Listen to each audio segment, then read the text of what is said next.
Good morning বন্ধুরা, নতুন আর একটা ভিডিওতে তোমাদের অনেক ভালোবাসা প্রণাম স্বাগত দিয়ে স্টার্ট করলাম আজকে সকাল থেকে ভিডিও।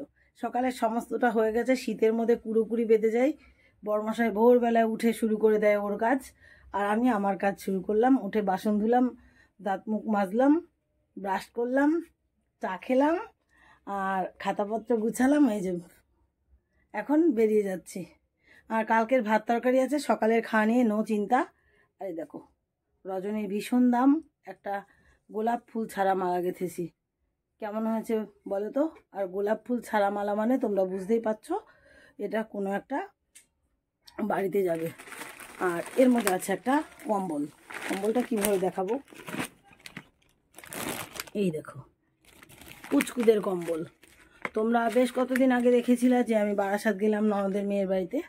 তো ননদের মেয়ের শাশুড়ি মারা গেছে, তো কোনো কারণে আমার কাজের পেশার বর্মশায়ের আজকে প্রচুর মালা কেনা গাঁথা আছে, যেতে পারবে না। শুভর জ্বর আর জিৎ কথায় কথায় বলে দিয়েছে হ্যাঁ দিদিভাই চেষ্টা করব। তো আমাদের বাড়ি থেকে মেজো যা ছেলে সবাই যাচ্ছে, তার হাত দিয়ে এই মালাটা পাঠিয়ে দিচ্ছি। কারণ অ্যাকচুয়ালি আমার একদম ভালো লাগে না, মানে নিমন্ত্রণ রক্ষা না করতে পারলে ভীষণ খারাপ লাগে। তবে এখনও চেষ্টা করে দেখছি, যদি আমি তাড়াতাড়ি ডিউটি করে আসতে পারি তাহলে চলে যাব। তো চলো সকালে এইসব গল্প নিয়ে শুরু করলাম, পরে আবার তোমাদের সঙ্গে দেখা হবে। আমি ফোন করছি দাদাকে, দাদা তো আচ্ছা তা টাকা নেবা না? হ্যাঁ টাকা নেবো তো। টাকা না নিয়ে চলে টাকা দিয়ে দিছে, তোমার 70 টাকা দিলেই হবে। এই যে 50 আর 20 ঠিক সময়ে এসছি, সমস্যার সমাধান করে দিলাম। কালকে তোমাকে ফোন করেছিলাম দাদা। ও আচ্ছা ঠিক আছে। ঢুকলো বাড়িতে গ্যাস, আর বসিয়ে দিলাম উনানে ভাত। না তুমি একটু এখানে বসো, আমি রান্নাঘরে যাই। এই মোটা জ্বালানি তো অসুবিধা হবে না। একটু দেখো চাল ধুয়ে দেওয়া হয়ে গেছে। হ্যাঁ তোমাকে তো ফোন দিলে তোমার আর কিছু লাগবে না। তো ভাত এই দেখো চাল দেওয়া হয়ে গেছে, জলও ফুটে গেছে, আরও 2 হাঁড়ি জলও হয়েছে গরম, বড়মশাই করেছে। জল গরম নিয়ে বড়বাবু স্নান ধান করে পুজো দিয়ে দিল। আর সত্যি কথাই বড়বাবুর পুজো দেওয়ার সিংহাসনটা না খুব ভালো লাগে। দেখো বাচ্চা মানুষ তো বুঝে পারিনি, তুলসী পাতা গাদা খানিক রয়েছে তবুও দেয়নি গোবিন্দকে। এই দেখো, আর জবা ফুলগুলোর চেহারা দেখো কয়টুকুটুকু হয়ে গেছে শীতে। আমি কিন্তু শীতে ছোট হচ্ছি না, এটা আমার দুঃখ। তুমি ক্যান্ডিডেট হাতে একখান ফোন, আর এদিকে উনান জল দিচ্ছে। বাজে এখন 2টো বাজতে 5 মিনিট বাকি। আর আমি এই যে পথ, মানে দেখতেই পাচ্ছ এই পথ হচ্ছে কোন পথ, রান্নাঘরের পথে যাচ্ছি। আর এপাশে পুজো দিয়ে এসে আর একজন ডুপুস হয়ে গেছে আর ডান্স করছে, দেখেছো? আজকে হচ্ছে সানডে, আর আমি মাংস ধুয়ে নিয়ে চলে এলাম। আর বটির কাছে কতগুলো লঙ্কা ছিল, একবারে লঙ্কাগুলো চিড়ে নিয়ে বটি বাইরে পড়ে আছে, আমি মাংসটা নিতে চলে এলাম। এবার একটুখানি পাতি লেবু দেব, একটুখানি লবণ দেব, একটুখানি হলুদ দেব, আর একটু তেল দেব, মেখে চলে যাব আমি স্নানে, কারণ গরম জল ঠান্ডা হয়ে যাবে। এই যে লেবু, এতটা লেবু কি দেব, এটা হচ্ছে কথা। এতটা লেবু যদি না লাগে।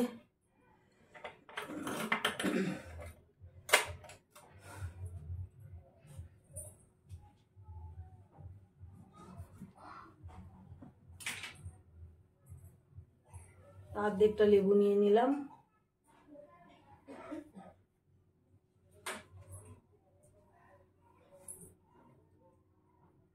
খুব রস লেবুগুলোই, এই দেখো টপ টপ করে পড়ছে। এটা এখন তেল দিয়ে মেখে রেখে ধুয়ে চলে যাব স্নান করে এসে মাংসটা বসাবো।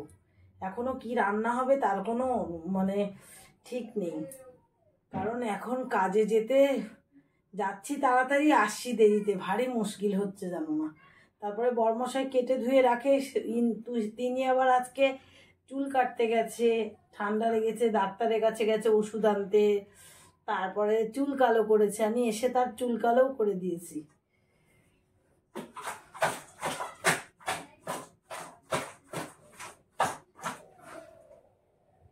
চলো তাহলে বাইরে থেকে বটি টটি নিয়ে এসে পেঁয়াজ লঙ্কা এগুলো সব কেটে গুছিয়ে নিয়েই যাই।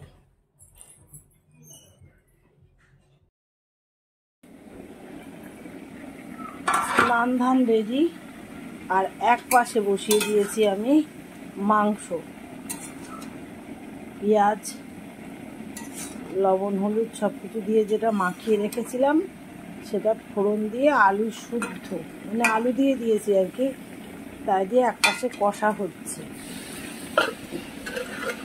আর এক পাশে হচ্ছে ফুলকপি, গাজর, মিষ্টি কুমড়ো, শিম, আলু, ফুলকপির ডাঁটা সমস্তটা দিয়ে ওলকপি, এদিকেও নিরামিষ বসিয়ে দিয়েছি। ফুলকপিটা ইচ্ছা করে দিয়েছি কারণ আজকে একটু সবজির সঙ্গে মানে সবজিটা একটু কম ছিল তার জন্য। তো চলো এগুলো আস্তে আস্তে হোক।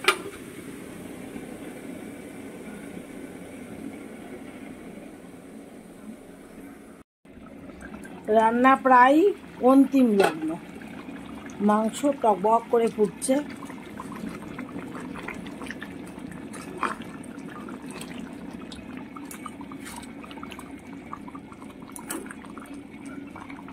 খুব সুন্দর করে কষিয়েছি, তো গরম মশলা দিয়ে একটু লাস্ট ফুটতে দিলাম। আর এপাশে নিরামিষটাও বেশ সুন্দর মাখো মাখো হয়েছে। আর বরমশাই স্নান করে ভাতের হাঁড়ি উপর দিয়েই চলে গেছিল একটা বন্ধুর বাড়িতে। কয়েকদিন আগে যে বন্ধুটা মারা গেল না, তার শাশুড়ি মা করে পাঠিয়েছে। আমি যখন ডিউটি যাই তখন রাস্তায় দেখা হয়েছিল, বলেও ছিল যে তোমরা সবাই পিঠে খেতে এসো। তা খেতে আসেনি, এখন বলছে বড় একটা ক্যান নিয়ে চলে যেতে। তো এখন এই যে গরম গরম ওই যে ধনে পাতা লঙ্কা দিয়ে করে যে পিঠা এইটা, আর এটা হচ্ছে ঝোলের পিঠা। 4টে বাজতে 10 মিনিট বাকি। ছেলেদের জন্য বসে রয়েছি। তারা গেছে পাশে একটা ওর উত্তরপ্রদেশে থাকে এক বন্ধু, তার মামা বাড়ি এখানে। তা সেই দাদু মরে গেছে, খাওয়া দাওয়ার অনুষ্ঠানের নিমন্ত্রণ। আমি গেছি। কই এসছিস? হ্যাঁ ওই যে এখন আসছে। আমি খুঁজতে গেছি, তারপরে এসছে।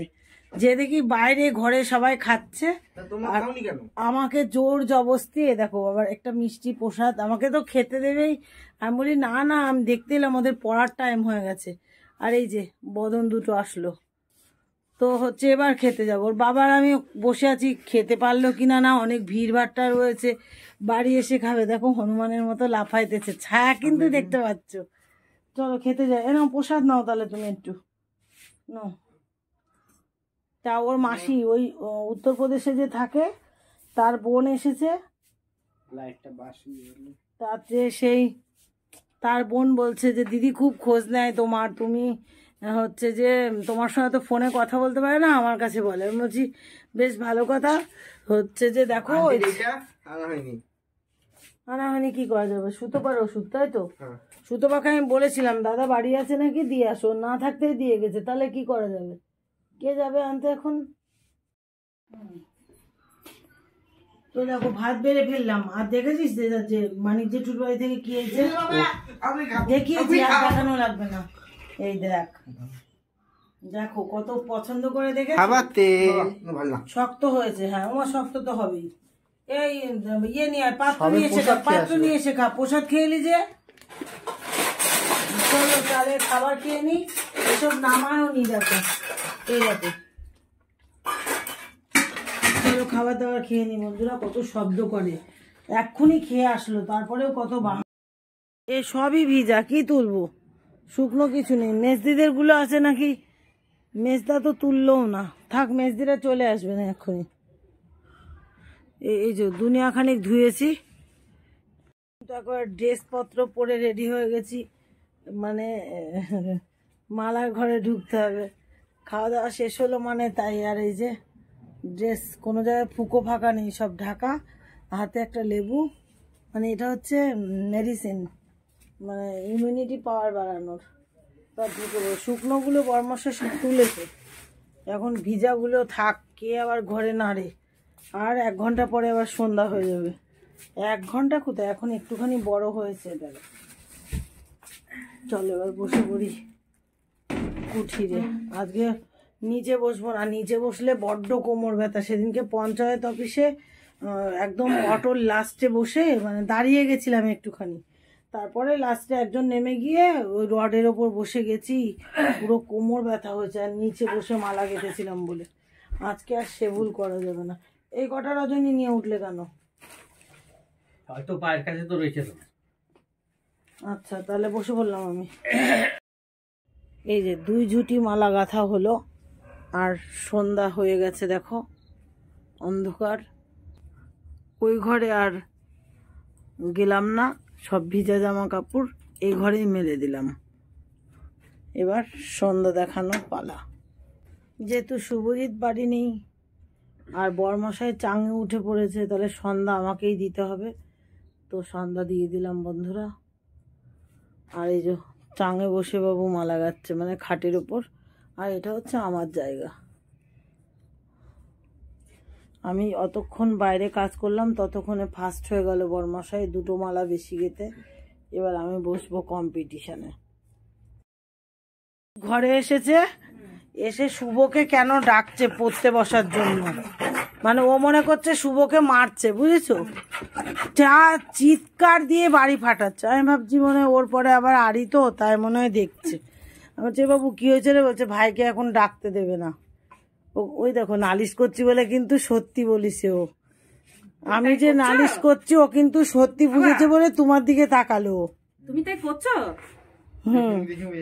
এত বড় একদম। আর তুই এই দাদাকে দেখতে পারিস না কেন? এই মার সামনে বল, দাদাকে দেখতে পারিস না কেন বল? এই দাদাকে কেন দেখতে পারিস না? তুমি ভালোবাসো না? একদম না, চোখ টেরা করে এরম করে তাকায় ওর দিকে, এরকম দেখতে পায় না। তোমার নামে বলছে কিন্তু নালিশ। নালিশ দিচ্ছি তো। আমি নালিশ শুনবো না। আরে ভাই বাবা করছে। চলো যাও, হচ্ছে এসো। তোমার সব ওষুধ পেয়েছো? হ্যাঁ, প্রথমে তো ছিল না দোকানদার, তারপরে ভাবলাম যে একবার গুরু তুলারি আসি, তারপরে পাইলাম। এই ওষুধের জের, কি ঘুম। কেন ডাক্তার, তুমি ঘুমের ওষুধ চাচ্ছিলা? ঠিক আছে, 5 দিন ঘুম হয় না। ভালো হয়েছে ঘুম। তো ঘুম কি হয়েছে? নালিশ তো ইচ্ছা করে দিয়েছি। তুমি আমার ছেলের সঙ্গে এরম করবা? আমি নালিশ দেবো না? এসো। তোমার চটি পাওয়া দাওনি তো, খালি পায়ে দাঁড়িয়ে আছো। তারপরে ঠান্ডা শান আমার, আমরা তো সবাই ঘরে চটি পরি। ঘরের জুতো আলাদা। তুমি তো মোজাও পরো না আবার। না, বাইরে বেরোলে পড়ি না। কেন কি জানি বাবা, কি অসভ্যশালা। আমি তো বাইরে ঘরে মোজা।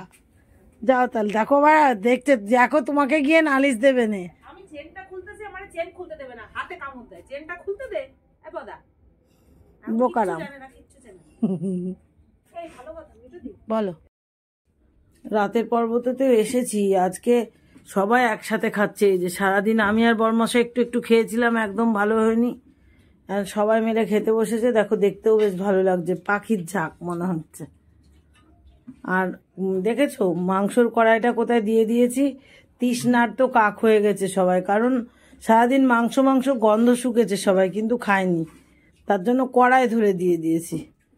তো চলো